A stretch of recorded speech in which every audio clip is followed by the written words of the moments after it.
why is it important to move your asylum case forward? Like, what are the benefits of having your asylum interview sooner rather than later? Look, there's multiple things. Maybe some of the most important are this. With every passing month that goes by, and for sure every passing year, the officer is more likely to say, look, I know some bad things happened, but that was a long time ago. Why do you think that now, after all this time, someone still wants to harm you? Why would you still be in danger now after all this time? That's just the way that asylum officers tend to think. I say this based on my experience as a former asylum officer and now as an asylum lawyer. That's what we hear from asylum officers, okay? It's hard to overcome that. So the more time that passes, the more likely they are to think that and feel that strongly.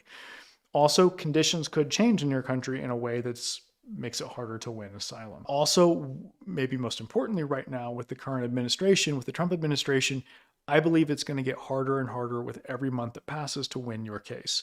The approval rate has already dropped drastically for asylum cases under the second Trump administration. I think that's going to continue. I think the approval rate is going to go down, down, down. So look, much better to have your interview now or a few months from now than it is to have your interview to maybe get called for your interview in 2 years from now or 3 years from now when the approval rate is almost certainly going to be much lower. So yeah, if you've been waiting multiple years for your interview, we should talk about suing the government in a mandamus lawsuit to force your interview. The sooner you get your interview, the better your chances for asylum success. Let's talk about this. Go to winasylum.com, winasylum.com, so we can talk about whether it makes sense in your particular case to sue the government through a mandamus lawsuit to finally get your interview so you can win your case and move forward with confidence about your future in America.